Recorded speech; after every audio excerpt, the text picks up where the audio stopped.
The thing I remember most about that night wasn't the suitcase. It was how carefully Adam avoided looking at the kitchen table. He just stood there by the front door of that little brick house in Montgomery, holding the same old brown suitcase he used for work trips, shifting his weight like a man waiting for a ride. The hallway light was on behind him, and the house smelled like lemon cleaner because Keisha had wiped down the counters after dinner. Upstairs, their 7-year-old son Isaiah had already fallen asleep. Keisha leaned against the kitchen counter, arms folded, studying Adam like she was trying to understand a stranger. Finally, she asked the question that had been hanging in the room since he walked in. "So, who is she?" Adam rubbed the back of his neck and let out a breath. "She's someone I met through work," he said. "She just makes me feel alive again." Keisha didn't move. She didn't shout. She didn't even look angry. After a moment, she asked quietly, "How old is she?" Adam hesitated. Then he said it. 25. For a second, the only sound in the house was the hum of the refrigerator. Keisha nodded slowly, like a person who had just solved a puzzle. And the strange thing, the thing Adam didn't understand at all, was how calm she suddenly looked. Almost certain, like she already knew something about the future he was walking into, and he had absolutely no idea what it was. "Welcome to Mr. Graham's story, my beautiful, amazing family. Y'all have been so supportive, and I promise to always do my best to give you the best as I learn and improve every day. If this is your first time watching, comment below with where you're watching from, and subscribe to officially join the family." Montgomery mornings had a certain rhythm to them, especially on Sundays. By 8 o'clock, the streets around Cedar Hill Drive were already alive with small, familiar sounds. A screen door slamming somewhere down the block, a pickup truck warming up in a driveway, the distant hum of gospel music drifting from someone's open window. Keisha Carter usually stepped outside around that time with a mug of coffee in her hand. Their house wasn't flashy, just a neat red brick place with a small front porch and 2 crepe myrtle trees that burst into pink blossoms every summer. The yard stayed trimmed, the flower beds were tidy, and the American flag Adam insisted on hanging by the garage never looked worn or crooked. People in the neighborhood noticed things like that. Mrs. Donnelly from across the street liked to say the Carter house always looked put together, and in a lot of ways, it was. Inside the house, the kitchen lights were on. Isaiah's small sneakers were by the door where he had kicked them off the night before. A bowl with dried cereal flakes sat in the sink, because Adam had promised to wash it before bed and forgotten. Normal things. Ordinary life. Keisha stood at the counter finishing Isaiah's breakfast when Adam walked in tying the knot of his tie. "You see my watch?" he asked. Keisha didn't turn around right away. She reached into the small wooden tray beside the refrigerator and held it up. "You mean the one you left here again?" Adam smiled sheepishly as he took it. "I swear I had it last night. You say that every Sunday." He leaned over and kissed her cheek before heading toward the hallway. Isaiah came running down the stairs a moment later, one sock on and the other dangling from his hand. "Mom, Dad said I could bring the Lego car to Grandma's today." Adam's voice floated back from the bedroom. "I said maybe." Isaiah groaned dramatically. "You always change it." Keisha laughed softly and crouched down to help him pull the second sock on. "Well," she said, smoothing the fabric around his ankle, "maybe if you finish your pancakes first." Isaiah immediately ran back to the table. Moments like that were the ones neighbors saw when they glanced through the open front door. A family, simple, steady, the kind of household people assumed had figured life out. By 9:30, the 3 of them were climbing into Adam's silver truck heading toward church. Keisha sat in the passenger seat adjusting Isaiah's collar, while Adam drove with one hand resting on the steering wheel. Traffic moved slowly down Atlanta Highway. A line of cars filled with families headed in the same direction. Adam tapped the wheel impatiently. "Every week," he muttered. Keisha glanced over. "What?" "This traffic. It gets worse every year." She smiled slightly. "That's because everyone's going to the same place we are." He didn't answer. His eyes stayed fixed on the road ahead. At church, the Carters always sat in the same pew, 3 rows from the front on the left side. People greeted them as they walked in. "Morning, Adam." "Hey, Keisha, you look beautiful today." "Isaiah, you getting tall on us." Isaiah loved that part. He waved at everyone, like a little mayor making his rounds. During the service, Keisha usually kept one hand resting lightly on Isaiah's shoulder, while Adam sat beside them with his arms folded, listening quietly. From the outside, nothing looked unusual, but sometimes the smallest things reveal more than people realize, like the way Adam checked his phone more often lately, or how his attention drifted during conversations that used to hold him. After church, families gathered outside in the parking lot under the warm Alabama sun. Men talked about work. Women shared recipes and updates about their kids. Children ran between the cars laughing. Adam stood near a group of men discussing a new warehouse contract his company had taken on. "More responsibility," he said, rubbing the back of his neck. "But the pay's about the same." One of the men chuckled. "That's how they get you." Adam forced a smile. Across the parking lot, Keisha watched him while Isaiah chased a friend around the sidewalk. She had always been good at noticing things most people missed, and lately, something about Adam felt heavier, not angry, not distant exactly, just restless. That evening, the family gathered at Loretta's house for Sunday dinner, the way they had for years. Loretta believed strongly in traditions. If the week gets messy, she liked to say, Sunday dinner brings people back to themselves. Her house smelled like fried chicken and collard greens before you even stepped through the door. Isaiah ran straight to the kitchen. "Grandma, I'm starving." Loretta laughed. "Well, good. That means I did my job." Adam sat at the table while Keisha helped her mother carry dishes from the stove. Loretta leaned close to Keisha while placing a bowl of mashed potatoes on the counter. "How's everything going, baby?" Keisha paused for just a second. "Fine," she said. Loretta studied her daughter's face for a moment. Mothers noticed things too, but she didn't push. Dinner was loud and warm and full of laughter. Adam told a story about a forklift driver at work who accidentally knocked over an entire stack of boxes. Isaiah tried to imitate the sound of the crash, making everyone laugh harder. For a while, everything felt exactly the way it always had. But later that night, after Isaiah had fallen asleep in the back seat on the ride home, Adam drove quietly through the dim streets. Keisha looked out the window at the passing houses. "You've been quiet today," she said gently. Adam shrugged. "Just tired. You've been saying that a lot lately." He kept his eyes on the road. "Work's been crazy." Keisha didn't respond right away. The truck turned onto their street. The crepe myrtles outside their house swayed lightly in the night breeze. Adam parked in the driveway and turned off the engine. Neither of them moved for a moment. Then he sighed. "You ever feel like life just plateaus?" he asked suddenly. Keisha turned her head. "What do you mean?" "I don't know," he said, staring out the windshield. "Like everything's just the same all the time." She thought about that for a second. The same isn't always a bad thing. Adam didn't argue, but something in his silence lingered. Keisha stepped out of the truck and gently lifted Isaiah from the back seat. He rested his head on her shoulder as she carried him inside. Adam followed a few steps behind. From the outside, nothing about the Carter family looked different that night. The porch light glowed softly.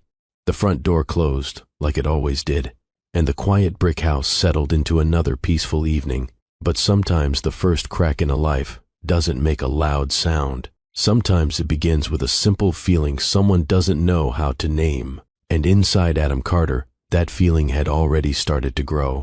The house where Keisha grew up sat on the west side of Montgomery, tucked between two oak trees that had been there longer than anyone in the neighborhood could remember.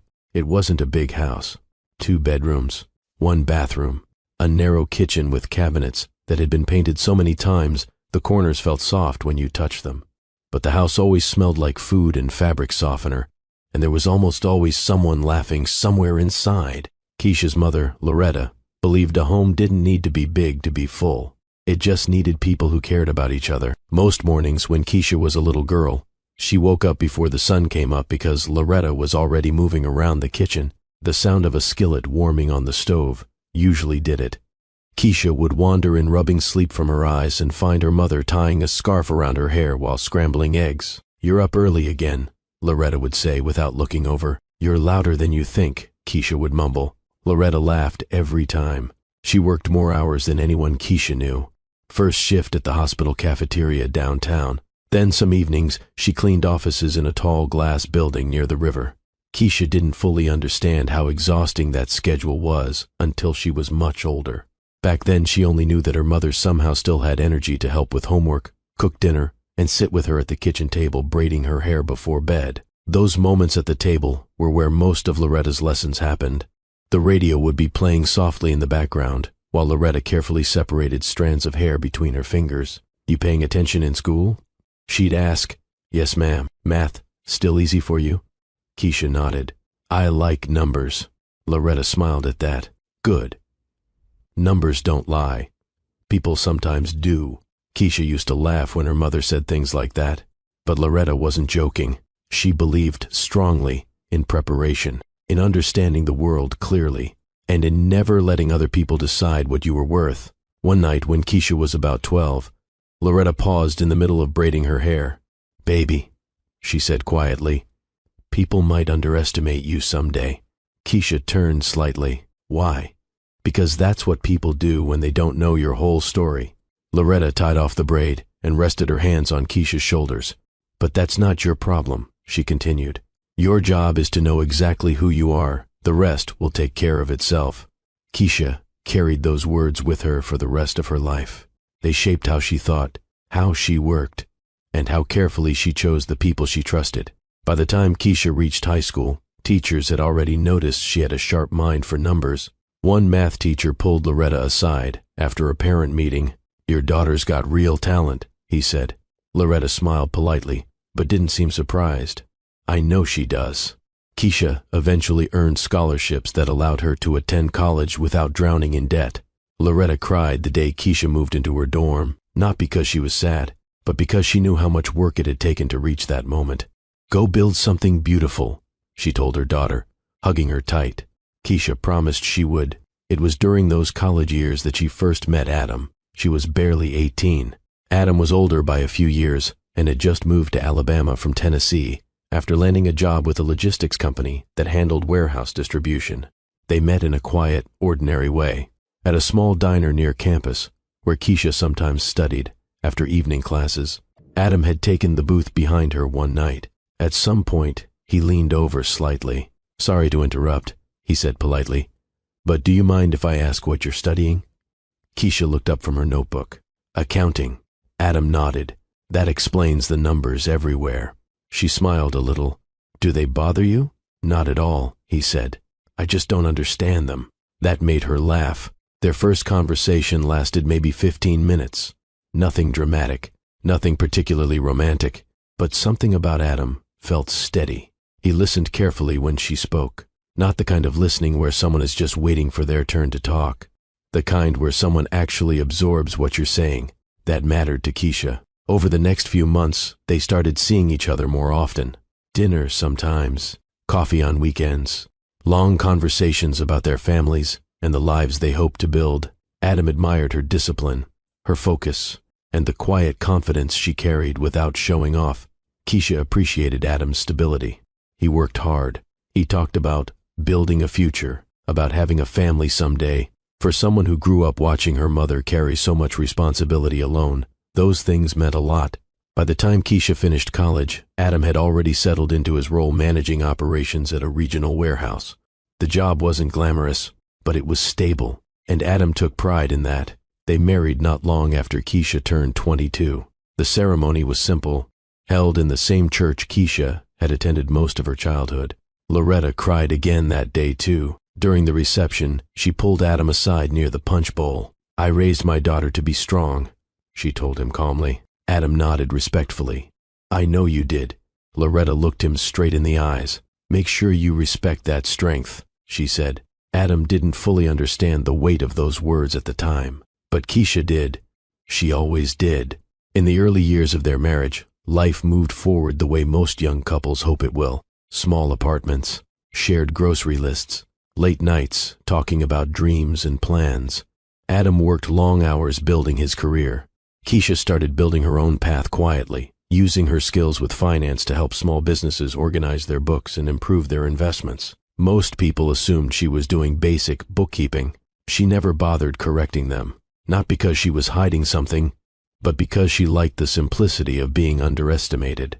It kept life peaceful, and for many years, that peace felt real. Adam supported her, she supported him, and together they slowly built a life that seemed solid from every angle, which was exactly why what came later would feel so impossible to believe, because trust, once built over decades, doesn't usually look fragile. It looks permanent, until the moment someone decides it isn't. Adam Carter didn't grow up in a place where people talked much about emotions. He grew up in a small town outside Nashville, where most conversations between men happened while fixing something, loading something, or watching a football game. Feelings were rarely the topic. Work was. His father, Harold Carter, owned a modest hardware store that sat on the corner of Main Street and Oak Ridge Road. It had been there for almost 40 years, long enough that most of the town knew the smell the moment they walked in. Metal, sawdust, motor oil. Adam spent a lot of his childhood inside that store. Some kids played video games after school. Adam stocked shelves. His father believed idle time made boys soft. "Grab that box of bolts," Harold would say, pointing toward the back room without even looking up. Adam would carry the box to the front counter and begin sorting them into labeled bins. There was never much conversation during those moments, just work. One afternoon when Adam was about 13, a customer walked into the store complaining about the price of a tool. Harold listened patiently for a few seconds before calmly explaining that the price was fair. The man shook his head and walked out anyway. Adam watched the door close and frowned. "Why didn't you argue with him?" he asked. Harold shrugged. "A man who wants to leave is already halfway gone." Adam didn't fully understand what his father meant at the time, but he remembered the tone in his voice. Firm, certain. That was how Harold approached most things. Life wasn't about comfort. It was about responsibility. By the time Adam reached high school, his father had already made one thing very clear. "A man's job is to provide," Harold told him one evening while they locked up the store. Adam nodded automatically. Harold handed him the keys. "You take care of your family, and everything else will sort itself out." Those words stayed with Adam long after he left Tennessee. He carried them into adulthood, like instructions written somewhere deep inside his mind. When Adam moved to Alabama for work in his 20s, he believed he was doing exactly what his father had raised him to do. He found steady employment in warehouse logistics. The job required organization, patience, and long hours, coordinating shipments and managing teams of drivers. It wasn't glamorous, but Adam didn't care about glamorous. He cared about stability, and for a long time, stability was enough. When he met Keisha at that diner near her college campus, something about her immediately felt grounding. She was thoughtful, focused, and she spoke about the future in ways that made it sound possible. Adam admired that. After they married, he threw himself into work even harder. Promotions came slowly, but steadily. First shift supervisor, then operations coordinator, eventually warehouse manager. Each step upward felt like confirmation that he was doing what he was supposed to do, providing, supporting his family, being the kind of man his father had always described. But somewhere along the way, something subtle began to change. Not suddenly, not dramatically, just small things. Work responsibilities grew heavier, longer hours, more pressure. The logistics company expanded, which meant more shipments, tighter deadlines, and constant expectations to improve efficiency. Adam handled the pressure the only way he knew how, by pushing harder. But the more he focused on work, the more life outside the warehouse began to feel repetitive. Same morning routine, same drive to the same building, same conversations about inventory numbers and shipping delays. Then home again, dinner, television, sleep, repeat. At first he told himself this was simply adulthood. Everyone lived this way. But the thought kept returning. Is this it? One evening after Isaiah had gone to bed, Adam sat on the couch staring at the muted television while Keisha folded laundry nearby. He looked around the living room, the framed family photos, the toys scattered near the coffee table, the comfortable couch they had owned for almost 10 years. Everything in the room represented a life they had built carefully together. Yet something inside Adam felt unsettled. "Do you ever feel like things just stop changing?" he asked suddenly. Keisha looked up from the stack of towels in her hands. "What do you mean?" Adam rubbed his forehead. "I don't know. Like we've just hit some kind of plateau." Keisha considered the question thoughtfully. "Most people spend their whole lives trying to reach stability," she said calmly. "Why would that bother you?" Adam didn't have a clear answer. because it wasn't stability itself that bothered him. It was the quiet fear that maybe he had already reached the highest point his life would ever climb. The promotions had slowed. The pay increases weren't as dramatic as they used to be. New younger employees were arriving with business degrees and fresh ideas. Adam sometimes wondered how long it would take before someone younger replaced him. He never voiced those fears out loud. Men in his family didn't talk about insecurity, but the feeling began sitting quietly in the back of his mind, waiting. At the same time, Keisha seemed perfectly content with their life. She worked from home most days, often sitting at her desk in the spare bedroom, reviewing financial reports for various clients. When Adam asked about her work, she described it simply, just helping businesses organize their numbers. He never questioned it. Numbers bored him, and Keisha always handled her responsibilities with quiet confidence. From his perspective, their roles were clear. He worked outside the home. She managed things inside it. The balance seemed natural, which was exactly why Adam never realized how much he had begun measuring his own worth by the progress of his career. And when that progress slowed, the restlessness inside him grew stronger. It showed itself in small ways: impatience during conversations, longer hours at work even when they weren't necessary, moments when he stared at the road ahead while driving home, wondering if something in his life was missing. Keisha noticed those changes, but she didn't confront him, not yet. She believed something else.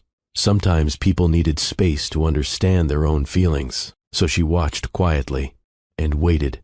What neither of them realized was that the dissatisfaction slowly building inside Adam would soon meet the exact kind of attention that could turn confusion into something far more dangerous. And when that moment arrived, the life they had spent nearly 20 years building would begin to crack in ways neither of them were prepared for. The email about the training seminar arrived on a Tuesday afternoon while Adam was reviewing shipment reports at his desk. The subject line read, "Regional Operations Leadership Workshop, Birmingham." Adam almost ignored it.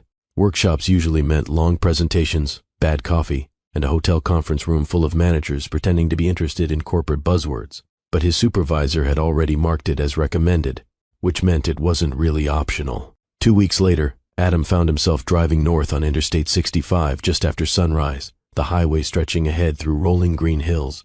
The radio played quietly, while the early morning light slid across the windshield. He had left Montgomery before Isaiah woke up. Keisha had been in the kitchen pouring coffee when he grabbed his travel bag. "You'll be back tomorrow night?" she asked. "Yeah," Adam said, slipping his jacket on. She handed him a travel mug. "Drive safe." He kissed her lightly on the cheek before heading out the door. It was a simple moment. The kind couple shared thousands of times without thinking much about it. By mid-morning, Adam had reached downtown Birmingham. The seminar was being held in a tall glass hotel overlooking the city center.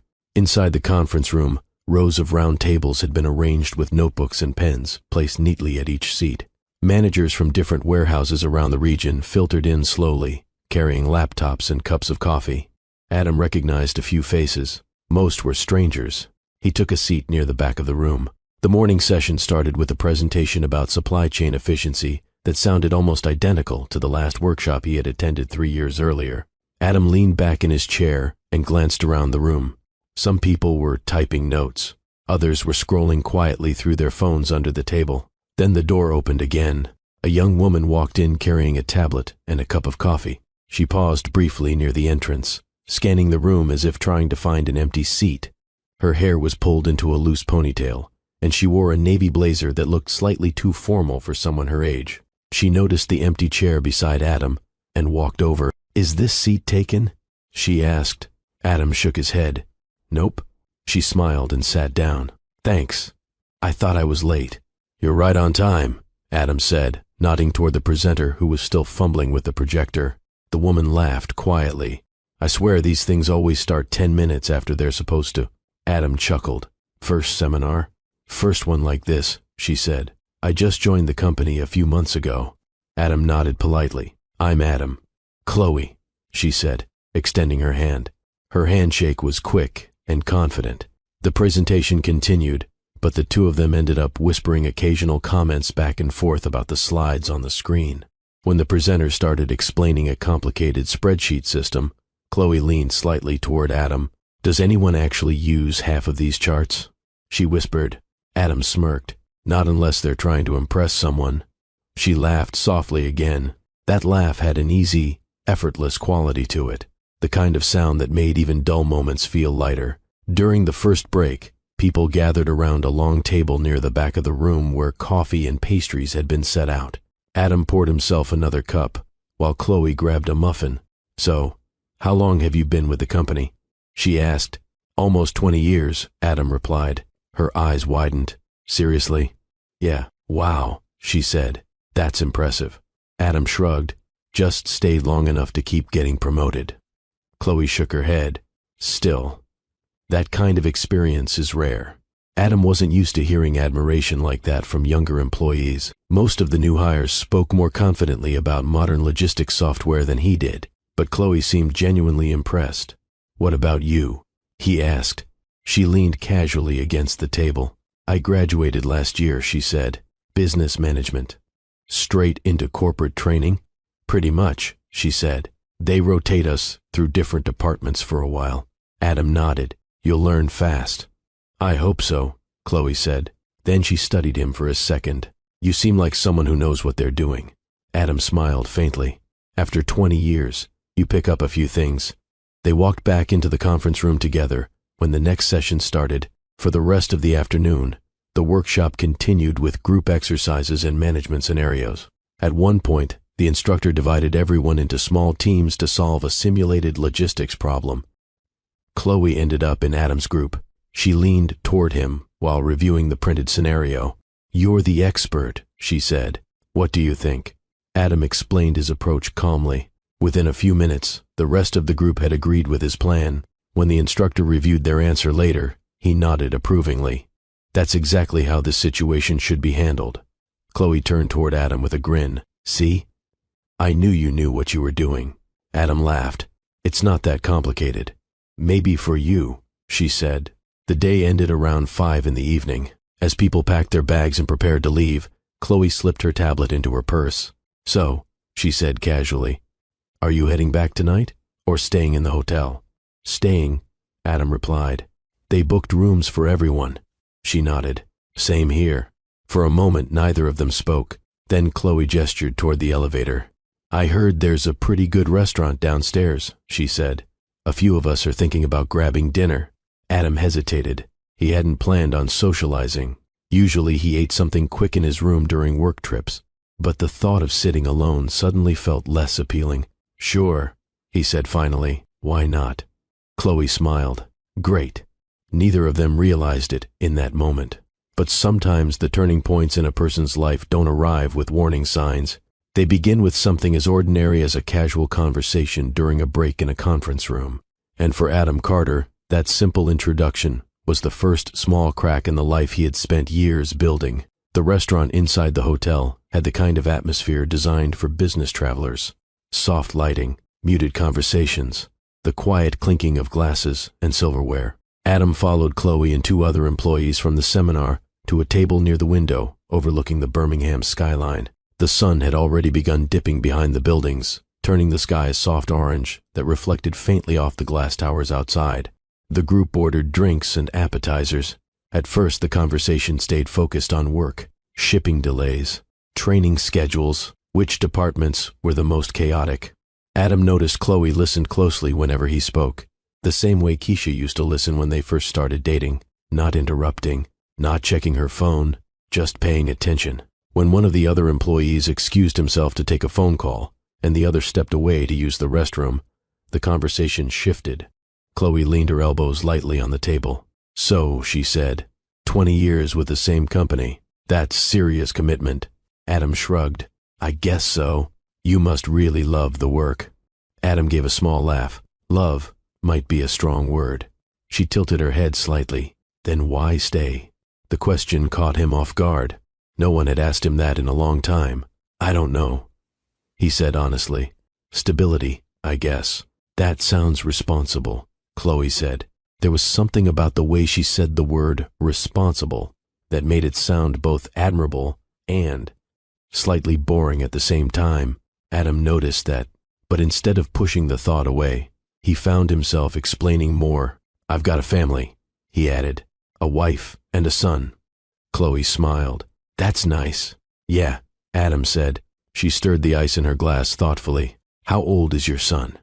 7. "Cute age," she said. "Old enough to talk, but not old enough to get embarrassed by their parents yet." Adam chuckled. "That stage is coming soon enough." The other two employees returned to the table then, and the conversation drifted back to lighter topics. But as the evening went on, Adam noticed Chloe had a way of drawing him back into conversation whenever the group quieted down. She asked questions, not superficial ones. Questions about how warehouse operations actually worked, about leadership decisions, about the hardest parts of managing employees. "You must have seen everything by now," she said at one point. "Pretty close," Adam replied. "That's impressive." Again, that word, impressive. Adam realized he hadn't heard that word directed at him in a long time. At work, experience often went unnoticed. At home, routines replaced compliments. No one meant harm by it. Life just moved on. But Chloe seemed genuinely fascinated by the path he had built. By the time dinner ended, the group walked back toward the elevators together. When they reached the hallway outside the guest rooms, the others said goodnight and disappeared down different corridors. Adam pressed the elevator button. Chloe stood beside him, scrolling briefly through her phone. "You know," she said suddenly, glancing up, "most guys my age have no idea what they're doing yet." Adam raised an eyebrow. "What makes you say that?" "They talk a lot," she said, slipping her phone back into her purse. "But there's not much substance behind it." The elevator doors opened. They stepped inside. Chloe continued, "But you're different." Adam looked at her. "How so?" "You're confident," she said simply. "You actually know things." Adam laughed awkwardly. "I'm just older." "That's part of it," she admitted, "but it's more than that." The elevator reached Chloe's floor. The doors slid open. She stepped halfway out, then turned back. "Well," she said with a small smile, "good night, Adam. Good night." The doors closed again as the elevator continued upward. Adam leaned back against the wall and stared at the numbers lighting up above the door. For some reason, the conversation lingered in his mind. Not because anything inappropriate had happened. Nothing had. But there was something about the way Chloe looked at him, like he represented something exciting, something capable. By the time Adam reached his room, he was still thinking about it. He loosened his tie and sat down on the edge of the bed. The quiet hotel room felt strangely empty. He pulled out his phone and saw a text message from Keisha. "Did you make it to Birmingham okay?" Adam typed back quickly. "Yeah. Seminar was long but fine. Heading to bed soon." A few seconds later, she responded, "Drive safe. Coming home tomorrow." Isaiah already asked if you're bringing him something from the trip. Adam smiled faintly. "I'll grab him something in the morning." He set the phone down. For a moment, he pictured Keisha sitting at the kitchen table back home, probably helping Isaiah with homework or folding laundry. The image felt familiar, comfortable. But as Adam lay back against the pillows, another thought quietly slipped into his mind. Chloe's voice in the elevator. "You're different." It wasn't the words themselves that lingered. It was the feeling behind them. Admiration, attention, something that made Adam feel noticed again. He stared at the ceiling for a long time before finally turning off the light. And somewhere in the back of his mind, a subtle shift had already begun. Not because he had stopped loving his wife, but because he had started enjoying how someone else saw him. And sometimes that small change is where the real danger begins. Because the moment a person begins rewriting their own story, they often stop seeing the truth that was there all along. Adam drove back to Montgomery the next afternoon with the radio playing low and the highway stretching long and straight ahead of him. The Birmingham skyline slowly disappeared in his rearview mirror, replaced by miles of trees and open road. For the first hour, his mind stayed focused on ordinary things. Traffic, work schedules, the shipment delays waiting for him back at the warehouse on Monday. But every so often, another thought slipped in. A laugh in a hotel restaurant. A casual compliment in an elevator. The way Chloe had looked at him when she said he was different. Adam shook his head slightly and turned the radio up a little louder. It was nothing, just a conversation. People met new coworkers all the time. There was no reason to keep thinking about it. Still, the memory lingered longer than he expected. By the time he reached Montgomery that evening, The sky had turned soft gray, and the streetlights were already flickering on. He pulled into the driveway of the brick house just after 6. Inside, Keisha was standing at the stove when she heard the door open. Isaiah ran into the hallway the moment he heard Adam's voice. "Dad!" Adam barely had time to drop his travel bag before Isaiah crashed into him with a hug. "You bring me something?" Adam laughed. "Hello to you too." He reached into his bag and pulled out a small toy truck he had grabbed from a gift shop near the hotel lobby. Isaiah's eyes lit up immediately. "This one's bigger than my other one. Thought you might like it." Isaiah ran back toward the living room to show it to his action figures. Keisha walked over from the kitchen, wiping her hands on a towel. "How was Birmingham?" she asked. "Same kind of seminar as always," Adam said, hanging his jacket by the door. "Long?" "Very." She nodded and handed him a glass of water. "Dinner's almost ready." Adam took a sip and leaned against the counter. For a moment, everything felt completely normal. The smell of food cooking, Isaiah's toy trucks rumbling across the living room floor, Keisha moving calmly around the kitchen the way she always did. But something inside Adam felt slightly detached, like he had returned physically, but part of his mind was still somewhere else. At dinner, Isaiah spent most of the time explaining the imaginary construction site he was building on the living room rug. Adam nodded along, smiling when appropriate. But Keisha noticed something. His responses were shorter than usual.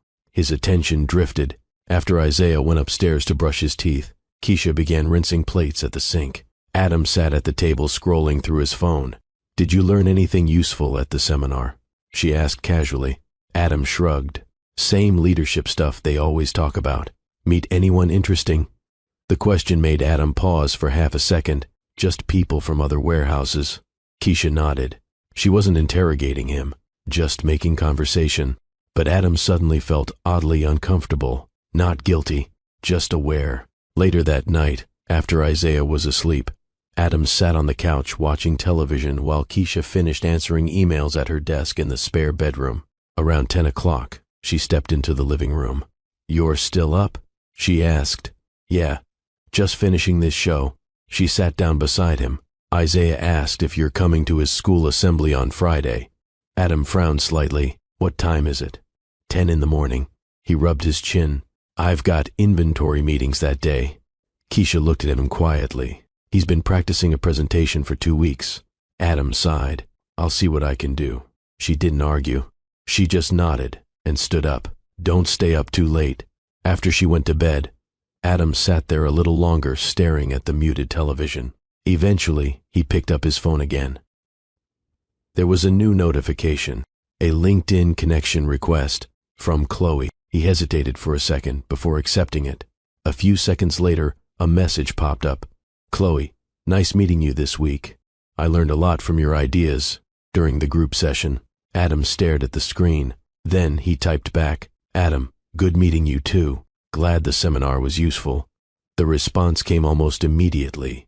"Chloe, it was, especially hearing how someone with real experience approaches things." Adam leaned back slightly. Something about the conversation felt light, easy, nothing inappropriate, just professional. But as the messages continued over the next few minutes, Adam noticed something else. Chloe asked questions about leadership, about decision-making, about how he handled difficult situations at work. Each question carried the same quiet admiration he had felt during the seminar. Eventually, Adam glanced toward the hallway. The bedroom light had already been turned off. Keisha was asleep. He looked back at his phone. Another message had arrived.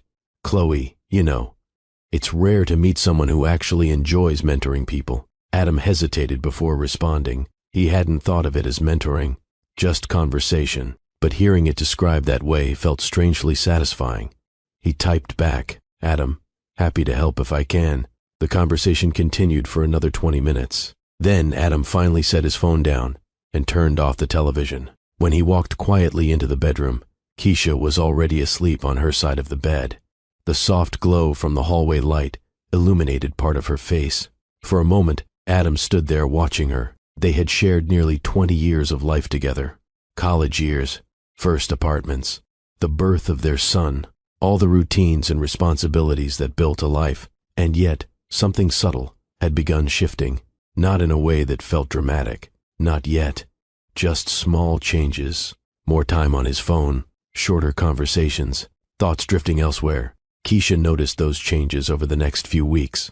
Adam stayed later at work, answered questions with fewer words, sometimes stared at his phone with a faint smile before quickly setting it down when she entered the room. She didn't confront him, not because she was unaware, but because Keisha had always believed something important about people. If someone is moving away from you emotionally, you can't force them back. All you can do is watch carefully and wait to see where they're going. What she didn't know yet was that the quiet distance beginning to grow inside her own home would soon lead to the moment that changed everything. The evening started like hundreds of other evenings in the Carter house. Keisha was in the kitchen wiping down the counters after dinner. The lemon cleaner she liked left the whole room smelling fresh, the way it always did after she finished straightening up. Isaiah was upstairs in his room, his voice floating faintly down the hallway as he talked to himself while building something out of Legos. Adam stood near the front door, holding a suitcase, the same brown suitcase he usually took on overnight work trips. At first, Keisha didn't notice anything unusual about it. He traveled occasionally for warehouse conferences and supplier meetings. It wasn't strange to see him packing, but something about the way he was standing caught her attention. Adam wasn't moving. He just stood there near the doorway, gripping the suitcase handle like someone waiting for permission to leave. Keisha leaned against the counter and studied him quietly. "Are you going somewhere?" she asked. Adam didn't answer right away. He rubbed the back of his neck and glanced toward the staircase, as if checking whether Isaiah might come down. Then he looked back at Keisha. "There's something I need to talk to you about." The tone in his voice made the room feel smaller. Keisha set the cleaning cloth down slowly. "Okay." Adam took a breath. I think it would be better if I moved out for a while." The words landed in the air between them, heavy and strange. Keisha frowned slightly. "Moved out?" Adam shifted his weight from one foot to the other. "I've been doing a lot of thinking lately," he said. Keisha folded her arms. "What kind of thinking?" Adam hesitated. The explanation he had rehearsed in his head suddenly felt childish now that he was standing in front of the woman he had spent nearly 2 decades with. But the decision had already been made. "I met someone," he said. The sentence came out faster than he expected. For a moment, Keisha didn't react. Her face didn't change. Her voice stayed calm. "What do you mean?" "Someone." Adam looked down at the floor. "At that seminar in Birmingham," he said quietly. "We started talking. Things just kind of happened." The refrigerator hummed softly in the background. Upstairs, Isaiah dropped something that made a loud plastic clatter. Neither of them moved. Keisha stared at Adam like she was trying to understand a language she had never heard before. "You're telling me you're leaving your family because you met someone at a work seminar?" Adam swallowed. "It's not just that." "Then explain it to me." Adam opened his mouth, closed it again. "How do you explain a feeling that barely makes sense, even to yourself?" "She makes me feel alive again," he said finally. The words sounded shallow the moment they left his mouth. Keisha blinked slowly. "Alive." Adam nodded weakly. "Yes." For a long moment, the only sound in the kitchen was the ticking of the small wall clock above the stove. Then Keisha asked a question that Adam hadn't expected. "How old is she?" Adam hesitated. He had hoped that part wouldn't come up immediately, but there was no point avoiding it now. 25, he said quietly. The number hung in the room like something fragile. Keisha didn't yell. She didn't throw anything. She didn't even raise her voice. Instead, something in her expression changed. Not anger, something more like clarity. 25, she repeated softly. Adam nodded. Another long silence passed between them. Keisha slowly pushed away from the counter and walked toward the kitchen table. She pulled out a chair and sat down. Adam stayed near the door. For the first time since the conversation began, he looked uncertain. "Aren't you going to say anything?" he asked.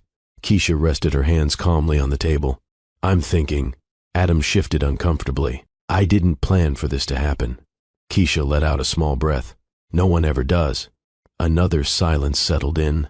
Upstairs, Isaiah's bedroom door creaked open. His small footsteps moved across the hallway. "Mom?" he called down the stairs. "Where's my blue Lego piece?" Keisha glanced toward the staircase. "It's probably under your bed," she called back gently. "Okay." His footsteps disappeared again. When the house went quiet, Keisha looked back at Adam. "You understand what you're saying, right?" she asked calmly. Adam nodded. "I know, it's not fair. That's not the word I would use." Adam looked away. Keisha studied him carefully. For almost 20 years she had known this man. She had watched him become a father, watched him work long hours to support their family, watched him laugh with their son and fall asleep on the couch during late-night movies. And now he was standing near the door, holding a suitcase like a stranger checking out of a hotel. "When did you decide this?" she asked. Adam rubbed his hands together nervously. "I don't know. A few weeks ago, maybe." "A few weeks," Keisha repeated. "That's how long it took you to throw away 20 years. Adam flinched slightly. "It's not like that." "No?" she asked quietly. "Then what is it like?" Adam had no answer. The truth was messy, confusing, and impossible to explain without sounding selfish. Keisha watched his silence for a moment. Then she nodded slowly. "Well," she said calmly, "if you're going to leave, you should probably go now." Adam looked surprised. "You're not even going to try to stop me?" Keisha shook her head. "You already made your decision." He shifted the suitcase slightly. "I thought you'd be more upset." Keisha stood up from the table. "Oh, I'm upset," she said softly, "but not in the way you think." She walked toward the front door and opened it. The cool evening air drifted inside. Then she looked back at him. "If you walk out that door tonight," she said calmly, "don't expect to come back the same way." Adam frowned. "What does that mean?" Keisha held his gaze. "It means choices change things." Adam hesitated for a moment. Then he stepped forward and walked past her onto the porch. The night air felt colder than he expected. Behind him, Keisha stood quietly in the doorway. Adam turned once as if considering saying something else, but no words came, so he walked to his car. The engine started. Headlights swept across the front yard. Then the car pulled away from the curb and disappeared down the street. Keisha stood in the doorway for several seconds after the sound of the engine faded. The house behind her felt suddenly too quiet. Upstairs, Isaiah's voice drifted down again. "Mom, did you find the Lego piece?" Keisha closed the front door slowly. Then she walked toward the staircase. "I'm coming," she said gently. And in that moment, she understood something Adam had not yet realized. The marriage hadn't just cracked. It had broken, and some things, once broken, never returned to the shape they had before. After Adam's car disappeared down the street, the house felt different. Not louder, not quieter, just hollow. Keisha stood in the living room for a moment, with her hand still resting on the doorknob, listening to the faint ticking of the clock on the wall. Upstairs, Isaiah's footsteps moved across the floor. He was still looking for that Lego piece, still living inside a normal evening. Keisha took a slow breath and walked toward the stairs. Halfway up, she paused briefly, not because she felt like crying, but because she needed a second to gather herself. Loretta had always told her something important about difficult moments. Children remember how adults behave when things go wrong. So Keisha wiped her hands against the sides of her dress and finished climbing the stairs. Isaiah was lying on his stomach on the floor of his bedroom, peering under the bed with a flashlight. "Mom," he said, still shining the light under the frame. "I think it rolled way back there." Keisha knelt beside him. "Let me see." She reached under the bed and felt around for a second before pulling out the small blue Lego piece. Isaiah's face lit up immediately. "Found it." She handed it to him. "There you go." He snapped it into place on the little structure he had been building. "What were you and Dad talking about downstairs?" he asked casually. The question landed gently but heavily at the same time. Keisha kept her voice steady. "Just grown-up stuff." Isaiah nodded, satisfied with the answer. Kids rarely question simple explanations when their world still feels safe. "Dad already leave for work?" he asked. Keisha paused for half a second.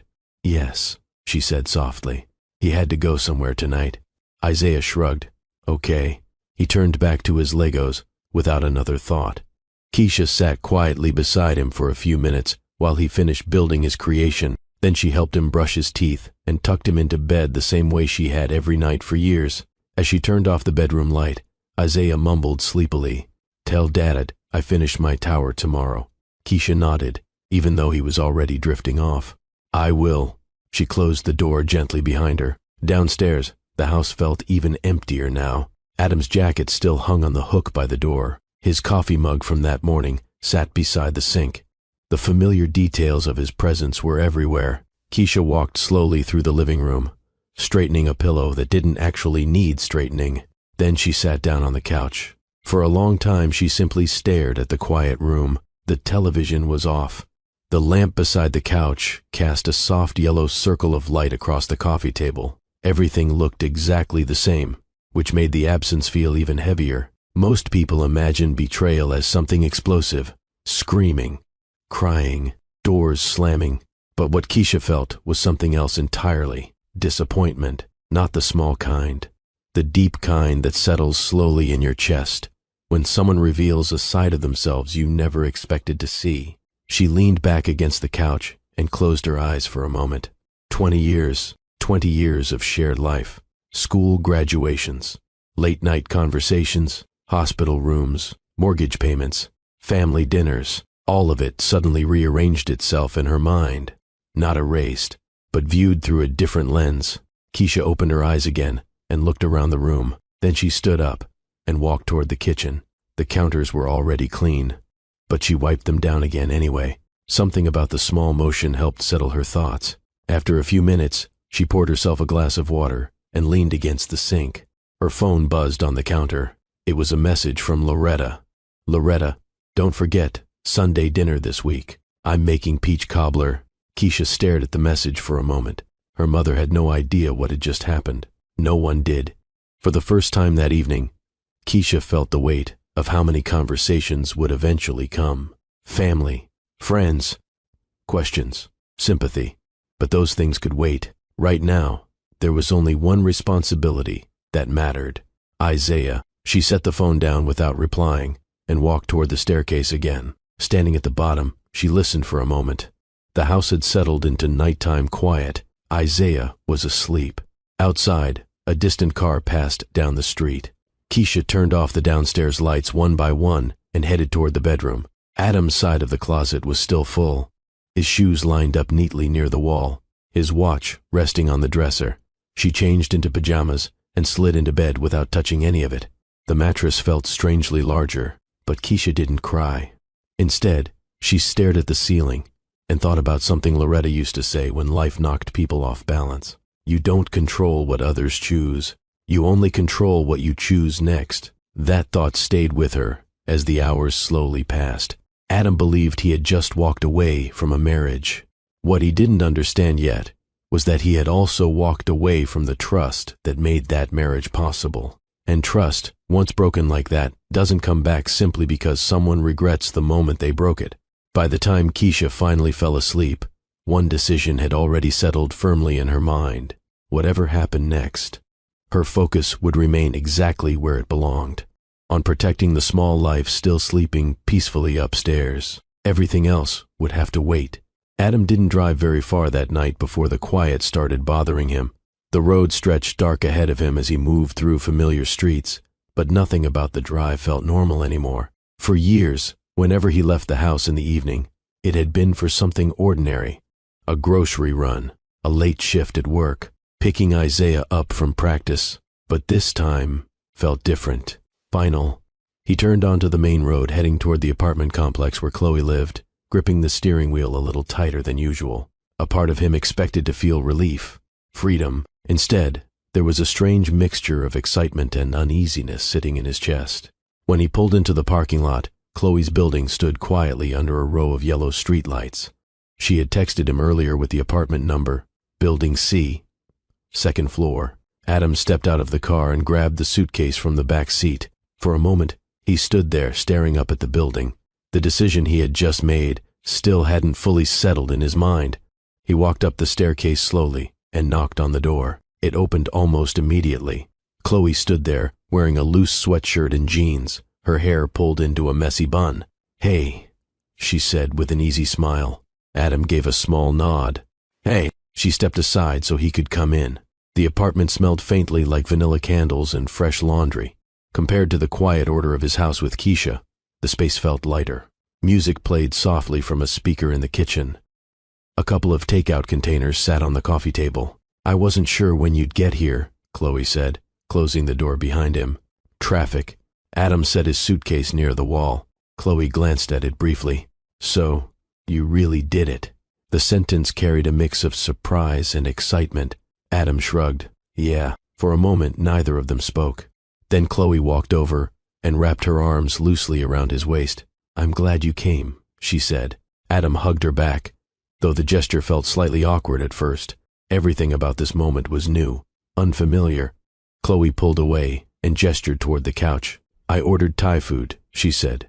Hope that's okay. Sounds good. They sat down and opened the containers. The conversation flowed easily. Chloe talked about her work training program, about the people she had met at the seminar, about the places she still wanted to travel someday. Adam listened while eating quietly. It struck him how different the energy felt compared to home. There were no conversations about grocery lists, no reminders about school events, no responsibilities waiting around the corner, just laughter, lightness. You seem quieter than usual tonight, Chloe said at one point, studying him. Adam shrugged. Just a long day. You nervous? She asked playfully. A little. Chloe smiled. Don't be. She leaned back comfortably against the couch. This is a fresh start. Those words lingered in the air for a moment. A fresh start. Adam nodded slowly. That's one way to look at it. The evening continued casually. They watched a movie, shared another round of takeout. Chloe curled up beside him on the couch like it was the most natural thing in the world. And for a few hours, Adam allowed himself to relax into the idea that maybe he had made the right choice. Maybe this new chapter would feel exciting, different, alive. But the cracks began appearing sooner than he expected. The first one was small. Later that night, Chloe mentioned a weekend trip she wanted to take. We should go to Miami sometime, she said brightly. Adam frowned slightly. Miami? Yeah, my friends go all the time. Adam did a quick calculation in his head. Flights, hotels, time off work. That might be expensive, he said carefully. Chloe waved a hand dismissively. It's not that bad if you plan it right. Adam didn't respond. The conversation moved on, but the thought lingered. Later, as they got ready for bed, another small moment appeared. Chloe glanced at his suitcase sitting near the wall. How long do you think you'll stay here? She asked casually. Adam paused. I hadn't really thought about that yet. She tilted her head. Well, my lease is only for this one bedroom. The sentence wasn't hostile, just practical, but it carried a subtle reminder. This arrangement had limits. Adam nodded slowly. We'll figure it out. Chloe smiled again and turned off the bedroom light. Within minutes, she was asleep. Adam lay awake beside her, staring at the ceiling.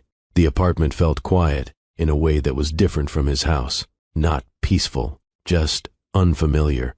His phone buzzed softly on the nightstand. A reminder notification. Isaiah. School assembly Friday. Adam stared at the screen for a long moment before turning the phone face down. Across the room, his suitcase remained half unpacked. For the first time since leaving the house earlier that night, a strange thought crept into his mind. The life he had walked away from wasn't just routine. It had also been structure, responsibility, a foundation built over years. Now he was lying in a small apartment, beside a woman who had known him for only a few weeks. And while the excitement still hovered in the air, something else had begun quietly forming beneath it. Doubt. Adam closed his eyes and tried to push the thought away. But deep down, a part of him already sensed something he wasn't ready to admit. The fantasy he had chosen might not be as simple as it looked from the outside.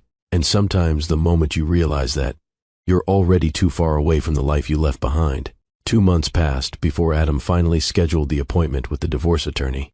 During those weeks, life settled into a strange routine that never quite felt stable. Adam drove to work from Chloe's apartment every morning, leaving earlier than he used to because the commute from her side of the city took longer. The warehouse still expected the same performance from him. Shipments had to move. Problems had to be solved. Work didn't pause just because someone's personal life fell apart. But even at the warehouse, Adam felt the shift. Some coworkers had noticed he wasn't wearing his wedding ring anymore. No one asked questions directly, but the glances lingered longer than usual. By the time he returned to the apartment each evening, Chloe was often still working through her training rotations. Sometimes she was excited about something new she had learned. Other times she complained about coworkers who didn't understand the system she had studied in school. Adam listened when he could, but the life they were building together still felt temporary, like furniture placed in a room that wasn't meant to be permanent. One evening, while scrolling through paperwork at the kitchen table, Adam realized something he had been quietly avoiding. If the separation with Keisha was going to become permanent, he needed to handle the legal process. Divorce. Even thinking the word made his chest tighten slightly. Still, practical matters couldn't wait forever. A week later, he walked into a law office in downtown Montgomery. The building sat near the courthouse, a narrow brick structure with tall windows and polished wooden floors that creaked slightly when people walked across them. The receptionist greeted him politely and asked him to take a seat. Adam sat in a leather chair near the wall, glancing around the waiting room. A framed diploma hung behind the reception desk. Several legal books lined the shelves nearby. Everything about the place felt quiet and professional. 10 minutes later, a middle-aged man stepped out of an office and approached him. "Mr. Carter?" Adam stood. "Yes." The man extended his hand. "I'm Daniel Whitaker. Come on back." Adam followed him into a tidy office with a large desk and 2 chairs facing each other. Whitaker sat down and opened a file folder. "So," the lawyer said calmly, adjusting his glasses, "how can I help you today?" Adam cleared his throat. "I'm looking to begin divorce proceedings." Whitaker nodded, as if hearing those words was the most routine thing in the world. "All right, let's start with some basics." He asked a series of straightforward questions. "How long have you been married?" "Almost 20 years. "Children?" "1, 7 years old." Whitaker wrote notes quickly. "And your spouse's name?" "Keisha Carter." The lawyer nodded and continued writing. After a few minutes, he leaned back slightly. "Divorces that involve long marriages typically require a full financial disclosure from both parties," he explained. "Assets, income, investments, property." Adam nodded. "Of course." Whitaker turned a page in the folder. "I've already begun reviewing publicly available records related to your household finances." Adam frowned slightly. "What kind of records?" "Property ownership, corporate filings, investment partnerships." Adam shrugged. "We own the house. I have a retirement account through work. That's about it." Whitaker didn't respond immediately. Instead, he pulled a document from the folder and placed it on the desk. "Mr. Carter," he said carefully, "I need to ask you something before we continue." Adam leaned forward slightly. "What?" The lawyer studied him for a moment. "Are you aware of your wife's business holdings?" Adam blinked. "What do you mean?" Whitaker slid the paper across the desk. Adam looked down at it. At first, the document didn't make much sense. Rows of numbers, legal entity names, investment summaries. Then, his eyes landed on a line near the bottom. Estimated net worth, $1,083,000,000. Adam stared at the number. His brain refused to process it. He let out a short laugh. "That can't be right." Whitaker folded his hands calmly. "These records indicate your wife is the majority owner of a private investment firm registered through several holding companies." Adam shook his head. "You must be looking at the wrong person." Whitaker tapped the paper. "The documentation lists Keisha Carter as the controlling partner." Adam leaned back in his chair. "My wife does bookkeeping," he said slowly. The lawyer's expression remained neutral. "With respect, Mr. Carter, bookkeeping doesn't typically generate this level of capital." Adam felt a strange pressure building in his chest. That number has to be wrong. Whitaker reached into the folder again and pulled out additional documents. These filings show a series of investments made over the past 2 decades. Real estate acquisitions, technology startups, energy partnerships. He slid the pages across the desk. Adam's hands felt slightly numb as he flipped through them. Company names he had never heard of, investment funds, partnership agreements. Each document listed Keisha Carter's name. Over and over again. Adam looked up slowly. "She never told me about any of this." Whitaker studied him carefully. "Sometimes individuals with significant assets choose to keep their financial lives private," he said. Adam shook his head. "She told me she did financial consulting for small businesses." Whitaker nodded. "That may be how she described it." Adam stared down at the documents again. 20 years of marriage, shared homes, shared routines, and somehow this entire world had existed beside him without his knowledge. How is that even possible? Adam asked quietly. Whitaker leaned back in his chair.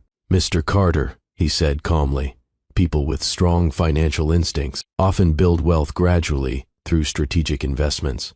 Adam rubbed his forehead. But $1 billion? The lawyer didn't argue.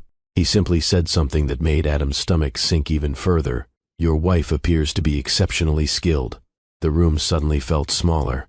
Adam sat there staring at the documents, trying to reconcile the woman he thought he knew with the information in front of him.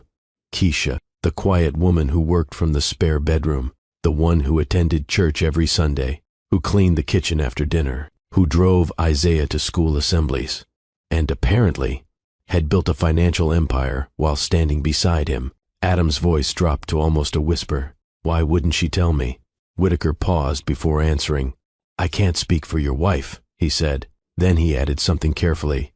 But sometimes people choose silence because they want to know that love isn't tied to money. Adam stared at the desk, and for the first time since leaving his home 2 months earlier, a heavy, uncomfortable realization began settling inside him. The woman he walked away from might have been far more extraordinary than he had ever understood. Adam left the law office slowly, like someone walking out of a room where gravity had suddenly changed. The late afternoon air outside felt warmer than it should have. Cars moved through downtown Montgomery the same way they always did. People walked past the courthouse steps, talking on their phones, carrying briefcases, living normal lives. But Adam stood there on the sidewalk for a long moment, holding the folder the lawyer had given him. Inside were copies of the documents, proof, numbers he still didn't fully understand. He opened the folder again, staring at the pages as if they might rearrange themselves into something more believable. They didn't. Keisha's name appeared again and again across the paperwork. Investment partnerships, real estate portfolios, private equity stakes. The earliest filing dated back almost 15 years. Adam leaned against the side of his car and exhaled slowly. 15 years. That meant this wasn't something she had started recently. This was something she had been building quietly during most of their marriage. He tried to remember every conversation they had ever had about money. There hadn't been many. Keisha usually handled the household bills. Adam deposited his paycheck every 2 weeks. The mortgage was always paid. The lights stayed on. Groceries appeared in the refrigerator. The financial side of their life had always felt smooth, stable. He had never questioned it. Why would he? They lived comfortably, but not extravagantly. The brick house on Cedar Hill Drive wasn't large. Their cars were practical. Their vacations had been modest. Keisha had never worn flashy jewelry or talked about expensive things. Adam suddenly remembered a moment from years earlier. One evening he had walked past the spare bedroom and seen Keisha sitting at her desk, surrounded by documents. What are you working on? He had asked casually. Just reviewing some investment reports, she had replied. Adam had nodded and walked away. He never asked another question. At the time, it hadn't seemed important. Now the memory felt different, like a clue he had ignored. Adam slid into his car and started the engine. The drive back across town passed in a blur. His mind replayed the lawyer's words again and again. Your wife appears to be exceptionally skilled. That sentence echoed louder than the others, not because of the money, but because of what it implied. For 20 years, Adam had believed he was the provider, the one carrying the financial responsibility, the one whose work held their household together. That belief had shaped his identity, his pride, his sense of purpose, and now the truth sitting in that folder suggested something very different. Keisha hadn't just contributed to their life. She had built something extraordinary beside him, something he had never even noticed. By the time Adam pulled into the apartment complex where Chloe lived, the sky had begun turning orange with sunset. He sat in the car for several minutes before getting out. Upstairs, Chloe was sitting on the couch, scrolling through her phone when he walked in. Hey, she said casually, you're late. Adam dropped the folder onto the kitchen table. Had a meeting downtown. With the lawyer? She asked. Yeah. Chloe stood up and stretched. So, what happens next? Adam hesitated. He hadn't even processed that part yet. Paperwork, he said finally. Financial disclosures. Chloe nodded. That's normal, right? Probably. She walked into the kitchen and opened the refrigerator. Do you want pasta, or should we order something? Adam didn't answer right away. His eyes were still fixed on the folder. Chloe noticed. "What's wrong?" Adam ran a hand through his hair. "The lawyer found something." Chloe leaned against the counter. "What?" Adam opened the folder and slid one of the documents across the table. Chloe stepped closer and looked down. At first she didn't say anything. Then her eyebrows lifted. "Wait, is this real?" Adam nodded slowly. Chloe stared at the page again. $1 billion? Her voice sounded almost disbelieving. "That's what he said." Chloe looked up at him. "You're serious?" Adam nodded again. Chloe let out a short laugh. "That's insane." Adam didn't laugh, because the number itself wasn't what unsettled him most. It was the quiet understanding forming underneath it. Keisha had built this life quietly, without bragging, without announcing it, without ever making Adam feel smaller for not knowing, and he had walked away from her believing she lived inside the same narrow world he did. Chloe pushed the document back across the table. "So what does that mean for the divorce?" Adam shrugged faintly. "I don't know yet." But Chloe's next question came quickly. "Does that mean you get half?" The room went quiet. Adam stared at her for a moment. Not because the question was unreasonable. Divorces often revolved around financial divisions. But hearing it spoken so casually felt strange, because suddenly the money didn't feel like an opportunity. It felt like a mirror, a reflection of how little he had truly understood about the woman he spent 20 years with. Adam closed the folder slowly. "That's not really what I'm thinking about right now." Chloe shrugged. "Well, it's a lot of money." Adam nodded. "Yes," he said quietly, "but that's not the part that's bothering me." Chloe frowned slightly. "What do you mean?" Adam looked down at the table. "For 20 years, he said slowly, I thought I knew exactly who my wife was." He paused, and it turns out I didn't know half of it.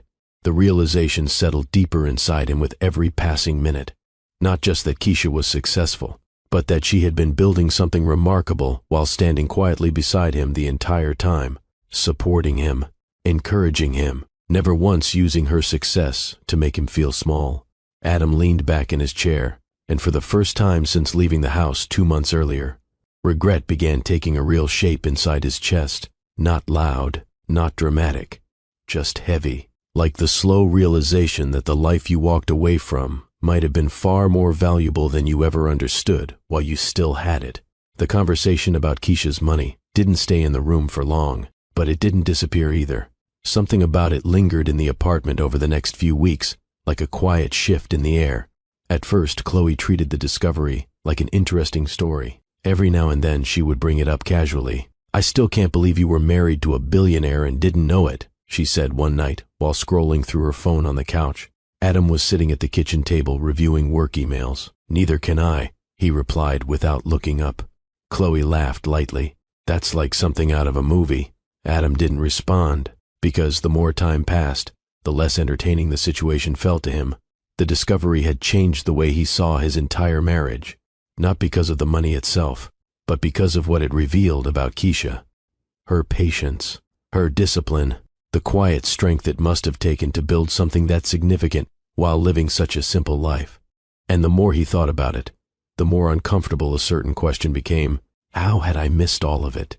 Life inside the apartment began to feel different too. At first, living with Chloe had carried a sense of excitement. Late dinners, spontaneous plans, long conversations that stretched late into the night. But as weeks passed, routine began creeping in, just like it does in every relationship. And routines have a way of exposing differences people don't notice in the beginning. One evening, Adam came home from work exhausted. A shipment had been delayed, and he had spent most of the afternoon dealing with frustrated drivers and angry supervisors. All he wanted was a quiet evening. When he walked into the apartment, music was playing loudly from the living room. Chloe and 2 friends were sitting on the couch laughing with glasses of wine in their hands. "Oh, hey," Chloe said brightly when she saw him. Adam forced a small smile. "Hey," her friends waved casually. "Adam, this is Tara and Lindsay," Chloe said. Adam nodded politely. "Nice to meet you." He dropped his keys on the counter and headed for the kitchen. Behind him, the laughter continued. He poured himself a glass of water and leaned against the sink. The apartment suddenly felt crowded. Chloe walked into the kitchen a few minutes later. "You okay?" she asked. "Just tired," Adam said. "You should come sit with us. I think I'm going to take a shower first." Chloe nodded. "All right." The moment seemed harmless, but moments like that started happening more often. Their schedules didn't always line up. Chloe's weekends often involved social events, friends, parties, trips. Adam's weekends usually meant catching up on sleep or taking care of work responsibilities that had spilled over from the week. One Saturday morning, Chloe burst into the bedroom with an excited expression. "My friends are going to Atlanta tonight," she said. Adam sat up slowly. "For what?" "There's a music festival downtown." Adam glanced at the clock. "You mean tonight?" "Yeah," she said. "We'll leave around 6. Adam rubbed his eyes. "I've got work early Monday, so it's a 3-hour drive." Chloe crossed her arms slightly. "You're always worried about work." Adam sighed. "Because I have responsibilities." Chloe tilted her head. "You act like life is supposed to be serious all the time." Adam didn't answer, because that statement revealed something he hadn't fully acknowledged before.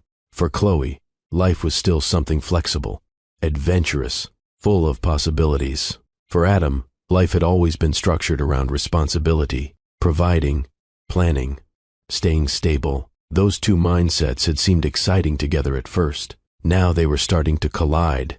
The tension grew slowly. Small disagreements about money, about schedules, about priorities. One evening, while reviewing bills at the kitchen table, Adam noticed something that made him frown. "Did you order furniture?" he asked. Chloe looked up from the couch. "Yeah, for the living room. We needed a bigger coffee table." Adam glanced at the price listed on the receipt. This was $600. Chloe shrugged. "It's nice furniture."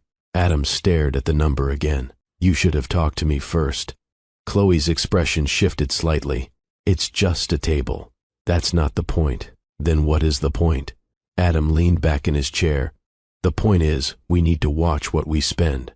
Chloe stared at him for a moment. Then she laughed softly. "You're worried about $600 when your ex-wife has $1 billion? The sentence landed harder than she expected. Adam's face tightened. "That money isn't mine." "But it could be," Chloe said casually. Adam pushed the receipt across the table. "That's not how I'm thinking about this." Chloe rolled her eyes. "You're being dramatic."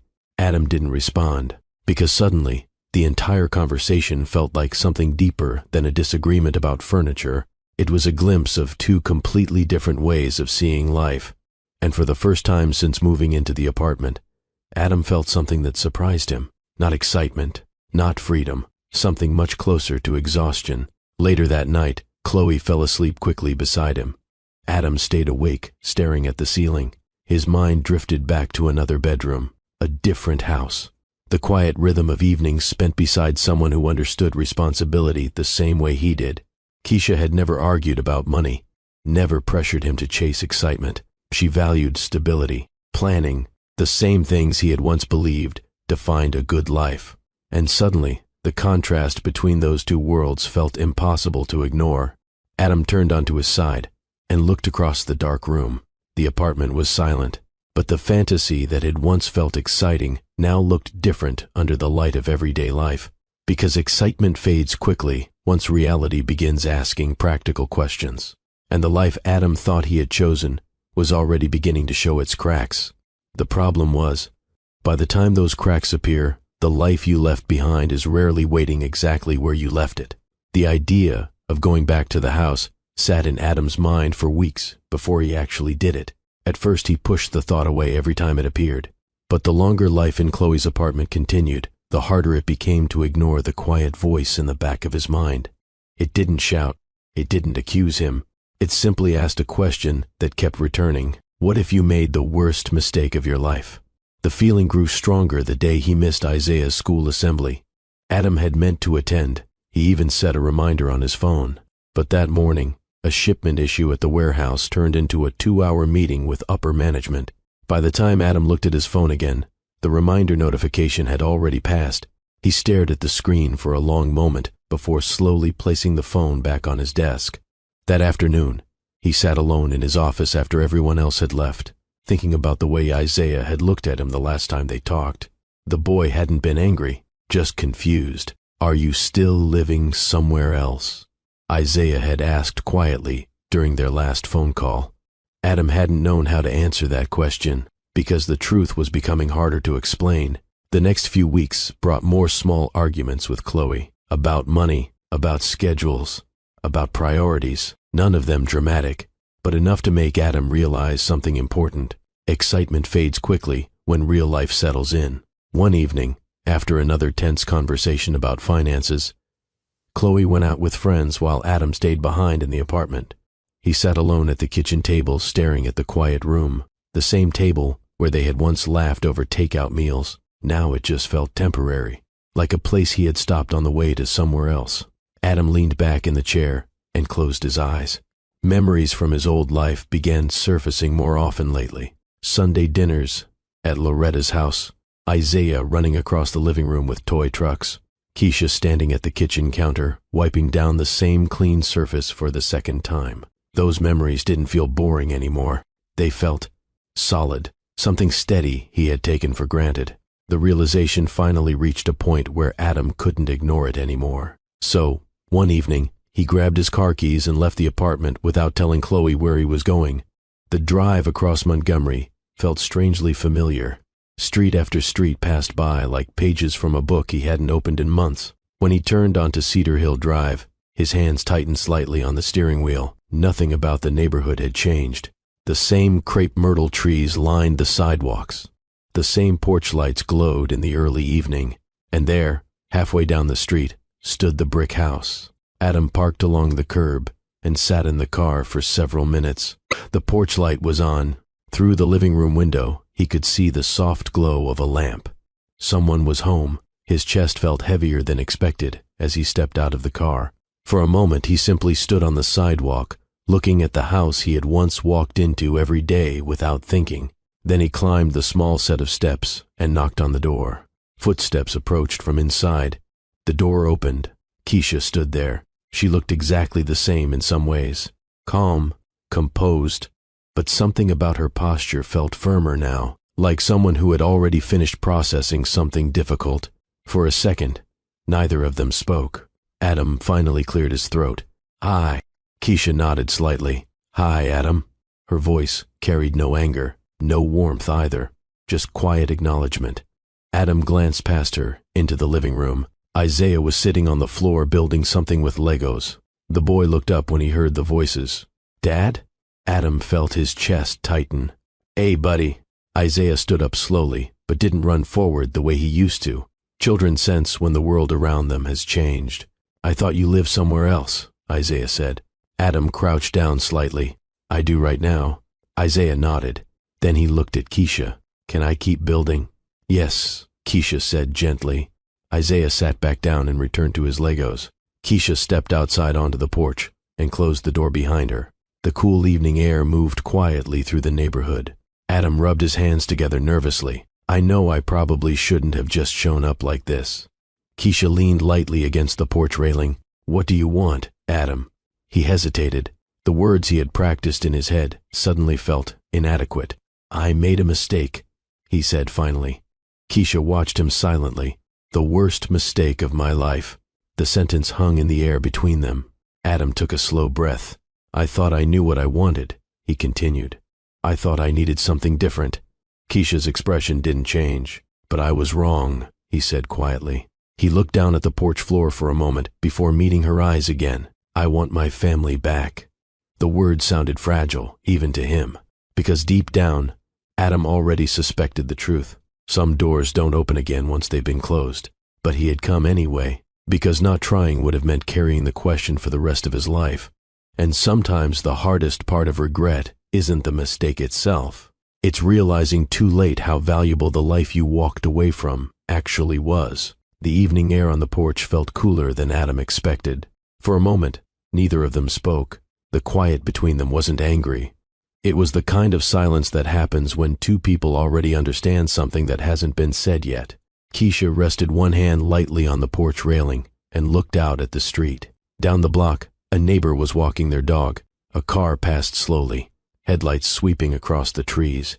Life in the neighborhood continued like nothing unusual had happened. Adam shifted his weight. I know I hurt you, he said. Keisha didn't interrupt.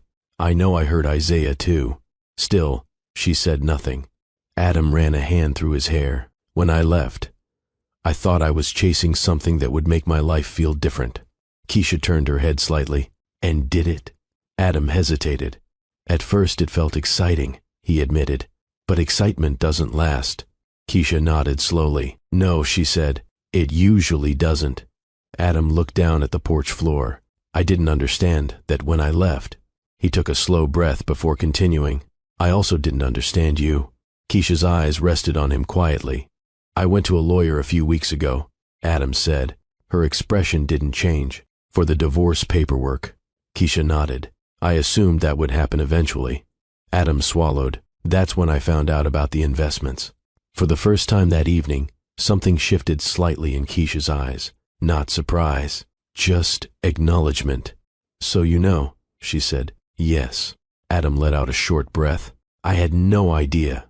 Keisha didn't look proud or embarrassed. She simply said, You never asked. The sentence was calm, but it carried the quiet truth of 20 years. Adam shook his head slowly. I thought I understood our life, he said. You understood the part you were paying attention to, Keisha replied gently. The honesty in her voice made it difficult for him to argue. Adam leaned against the porch railing beside her. I spent years thinking I was the one holding everything together financially. Keisha looked back toward the street. I never needed you to be responsible for everything, she said. Adam stared at her. Why didn't you tell me? Keisha took a moment before answering. Because I wanted to know something important. What? That you loved me without money being part of the equation. Adam felt something tighten in his chest. And I did love you.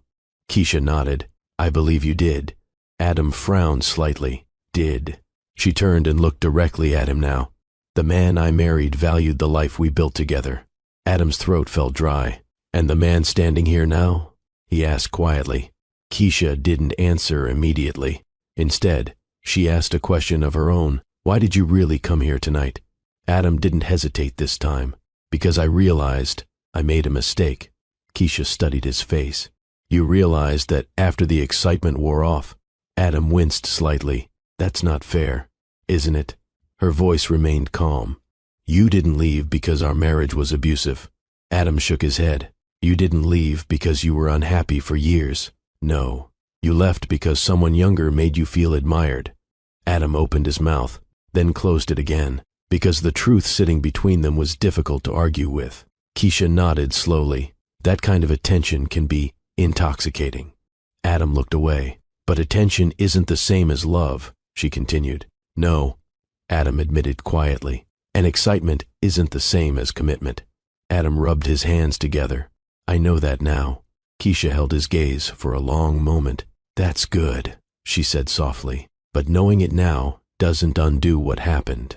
Adam felt the weight of those words settle heavily in his chest. I was hoping maybe we could rebuild things. Keisha looked toward the front door behind her. Inside, Isaiah's small voice could be heard humming quietly while he played. You didn't just leave me, she said gently. You left the stability our son depended on. Adam swallowed. I know. You chose uncertainty for him. Adam's shoulders dropped slightly. I didn't think about it that way at the time.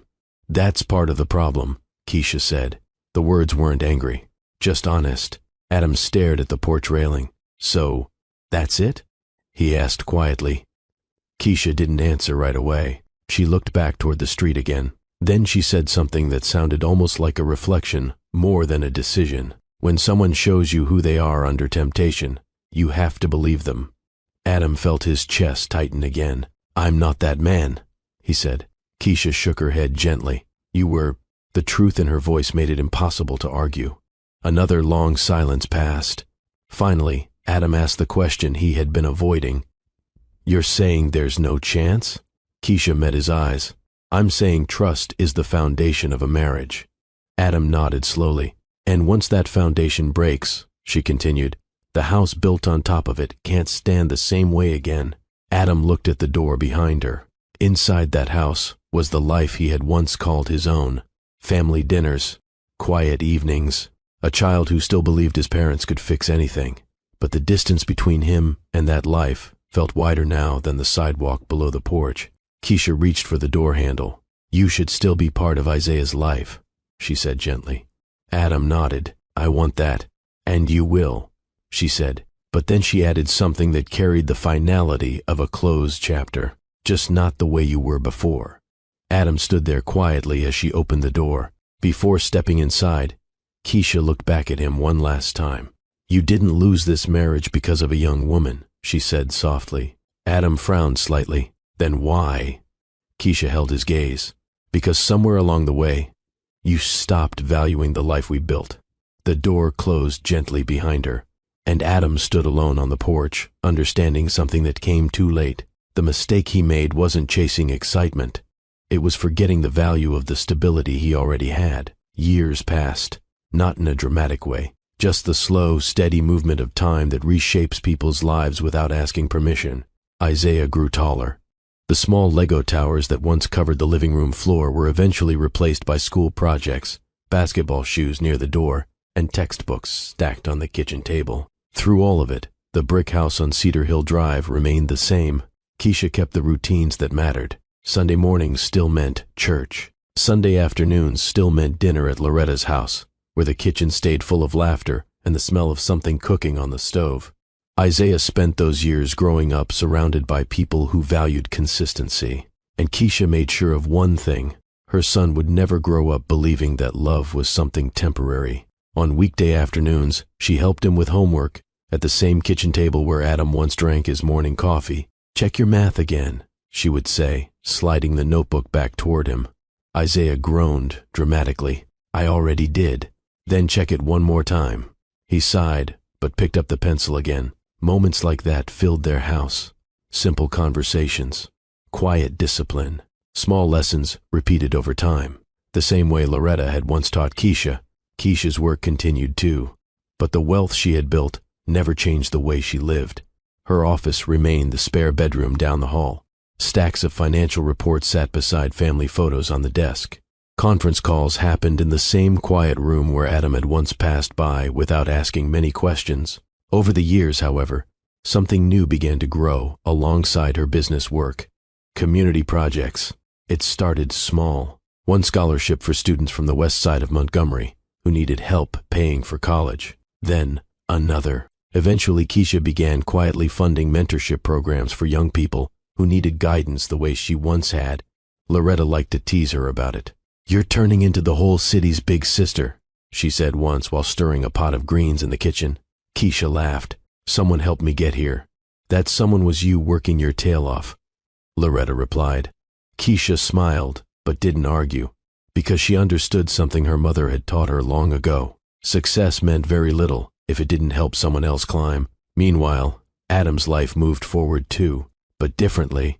The relationship with Chloe didn't last long after the arguments began. The age gap that once felt exciting slowly revealed deeper differences, different priorities, different expectations.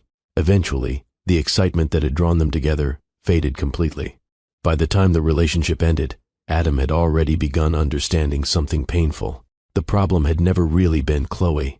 The problem had been the way he misunderstood his own life. Years later, Adam still worked in logistics, still managing shipments and warehouse schedules, still waking up early every morning. But the quiet reflection that followed his divorce stayed with him. He remained part of Isaiah's life: school events, basketball games, occasional weekend visits. The relationship between father and son rebuilt itself slowly over time. Not perfectly, but honestly. One afternoon when Isaiah was about 16, they sat together in the bleachers after a basketball practice. The gym had emptied out. The sound of bouncing basketballs echoed faintly in the background. Isaiah sat beside him, tying his shoes.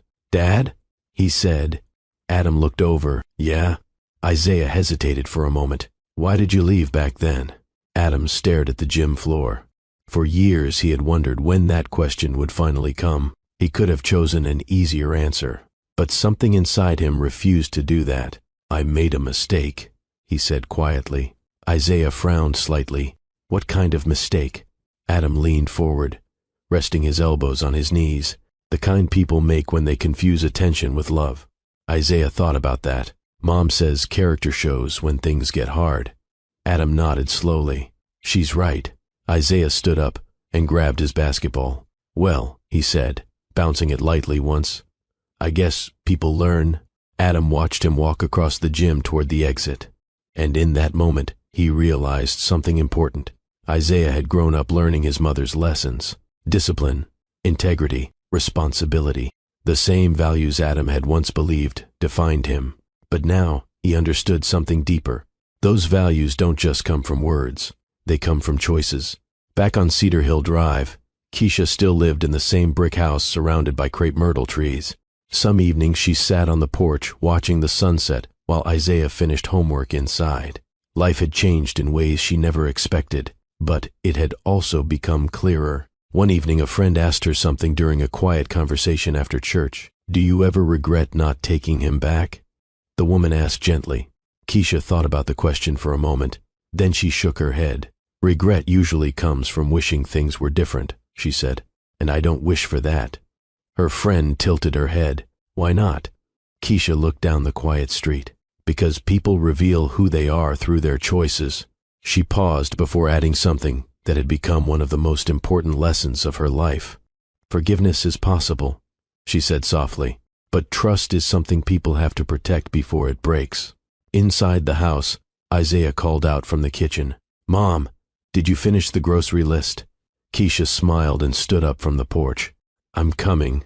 And that was the life she chose. Not revenge, not bitterness, just clarity.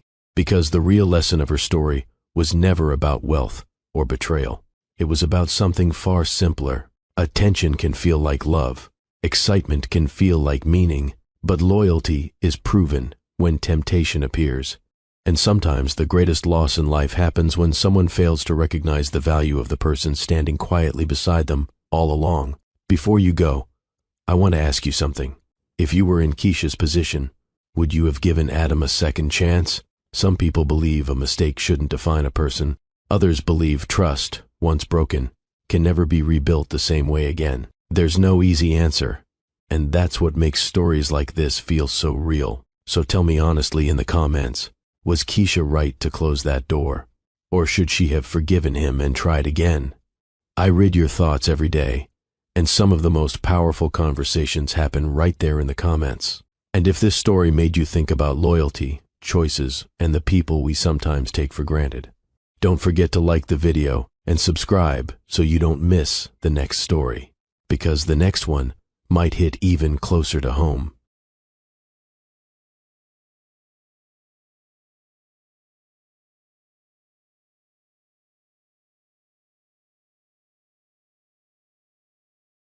Thank you for watching Mr. Graham Stories, my beautiful, amazing family.